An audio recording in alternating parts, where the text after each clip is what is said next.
Sorry, that was too loud. You did it, your offer got accepted, and you're officially under contract on your first home. First, take a deep breath and enjoy the moment. It's a big deal and you earned it. But here's the thing, getting your offer accepted isn't the finish line. It's actually the starting gun for one of the busiest and most important stretches of the entire home buying process. The next 30 to 45 days are packed with deadlines, decisions, and details that can make or break your closing. My name is Robert Portal, and I'm a home loan advisor.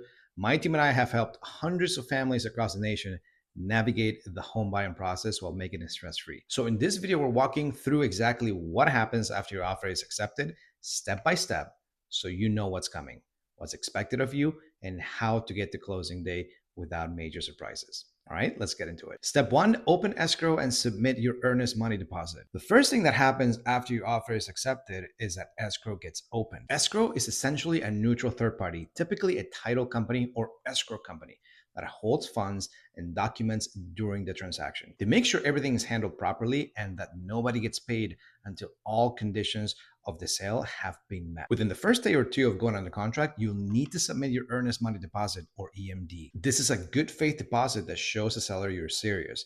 It typically runs between 1% to 3% of the purchase price. So let's say on a $400,000 home, that means anywhere between $4,000 to $12,000. Now, here's the important part. That money is not gone. It's applied towards your closing costs or down payment at the end of the transaction. But it is at risk if you back out of the deal for reasons not protected by your contingencies. We'll talk about contingencies in just a minute. So make sure you know exactly how your earnest money deposit needs to be submitted. Most escrow companies require a wire transfer, and make sure you hit that deadline. Missing it can put your contract at risk. Step two, understand your contingencies. Your purchase contract almost certainly has contingencies built into it. These are conditions that must be met for the sale to move forward, and they're your primary protection as a buyer. The three most common contingencies are: inspection contingency gives you the right to have the home professionally inspected and to negotiate repairs, or maybe even back out if something major is discovered. Financing contingency, it protects you if your loan falls through. If your lender cannot approve your mortgage for whatever reason, this contingency allows you to exit the deal and get your earnest money back. Appraisal contingency, it protects you if the home appraises for less than the purchase price. We'll cover this in detail a little later as well. Know your contingency deadlines inside and out. These dates are written in your contract and they're not flexible. You see, missing a deadline can mean losing the right for that protection and potentially your earnest money. Your real estate agent should walk you through every contingency and every deadline the moment you're under contract. If they haven't done that yet, ask them to sit down with you and go through the contract line by line. Step three, schedule your home inspection immediately. Your inspection contingency window is usually somewhere between 7 and 14 days from when you go under contract. That window goes fast, so don't wait. Contact a licensed home inspector right away and get on their schedule. Your real estate agent can usually recommend a few options, but you're also free to find out on your own. The inspection typically takes 2 to 4 hours depending on the size of the home, and you should absolutely be there in person. Walk through the home with the inspector, ask questions, and listen carefully to what they flag as significant versus what's minor. After the inspection, you'll receive a detailed report. Review it carefully and then sit down with your agent to decide how to respond. Your options are typically accept the home as is and move forward, request repairs from the seller before closing, ask for a credit at closing to handle repairs yourself, or back out of the deal if something major was discovered that's a deal breaker for you. Now, don't be alarmed by a long inspection report. Every home has a list of items. What you're really looking for, big ticket items: roof, foundation, electrical, plumbing, HVAC. Those are the ones worth negotiating over. Step four, stay in close contact with your lender. While all of this is happening, your lender is working on your loan in the background. And we're gonna need things from you, probably more than you expect. After your offer is accepted, your lender will formally process your loan application and submit your file to underwriting. You see, the underwriter is the person who actually approves your loan, and they are thorough. They will vet your income, your employment, your assets, your credit, everything. Here's what you need to do during this period. Respond to your lender immediately when they ask for documents. Every day of delay is a day added to your timeline. Don't make any major financial moves. No new credit cards, no large purchases, no new car loans. Any changes to your financial picture during underwriting can delay or derail your approval. Don't change jobs. Even a promotion or a move to a better paying position can raise flags during underwriting if it changes the nature of your employment. Keep your bank statements clean. Avoid large unexplained deposits or withdrawals during this period. Think of the stretch like a financial quiet period. Keep everything as stable and consistent as possible until you have keys in hand. Step five, the appraisal. Your lender will order an appraisal on the home shortly after you go under contract. Most of the time, it's not optional. You see, lenders require it to confirm that your home is actually worth what you agree to pay for it. A licensed appraiser will visit the home, evaluate its condition, and compare it to recently sold homes in the area. They'll then submit a report with their opinion of value. If the home appraises at or above your purchase price, great, you move forward. Conversely, if the home appraises below your purchase price, you have a few options. You can negotiate with the seller to lower the purchase price to the appraised value. You can make up the difference in cash out of pocket. Or if you have an appraisal contingency,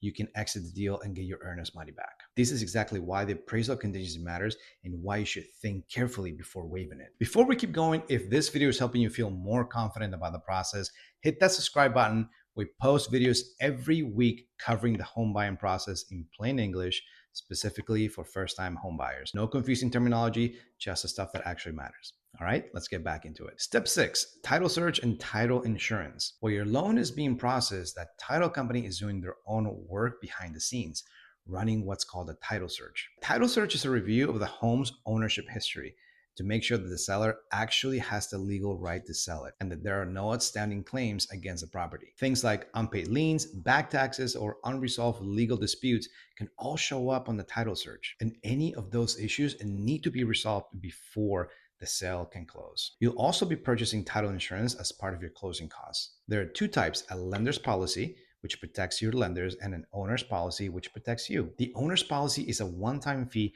paid at closing, and it covers you for as long as you own the home. Title issues are rare, but they do happen. Title insurance is one of those things you hope you never need, but you'll be very glad you have it if you need it. Step 7, the final walkthrough.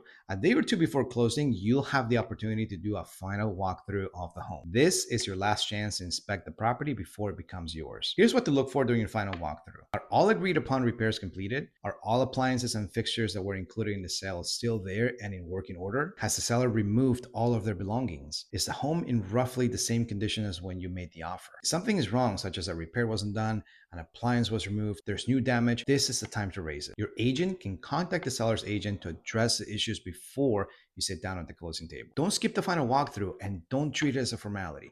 It's your last line of defense before the home becomes your responsibility. Step 8, closing day. Closing date is the finish line. This is when ownership of the home officially transfers from the seller to you. Now, here's what to expect. You'll sit down either in person or sometimes remotely and sign a significant stack of documents, like this one.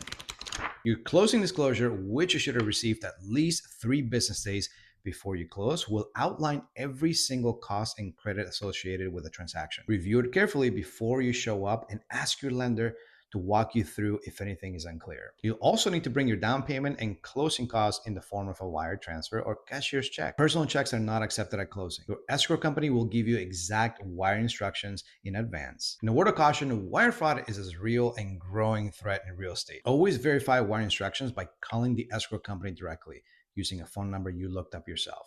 Never one from an email. Bring a government-issued photo ID, and once all the documents are signed and funds are confirmed, you get your keys. You're a homeowner. Recap and next steps. Let's recap what happens after your offer gets accepted. Step 1, open escrow and submit your earnest money deposit right away. Step 2, understand your contingencies and every deadline attached to them. Step 3, schedule your home inspection immediately. Do not wait. Step 4, stay in close contact with your lender and keep your finances completely stable. Step 5, understand the appraisal process and know your options if it comes low. Step 6, let the title company do their work and make sure you have title insurance. Step 7, take your walkthrough seriously. It's your last chance before you close. Step 8, show up to closing prepared, verify your wire instructions, and sign those papers. The stretch between the offer accepted and closing date can feel like a lot, but if you stay organized, communicate quickly, and lean on your agent and lender, it's gonna be smoother than you think. Drop a comment below and let me know, are you currently under contract or are you in the process of getting there? I read every single comment and I'm here to point you in the right direction. And if you haven't subscribed yet,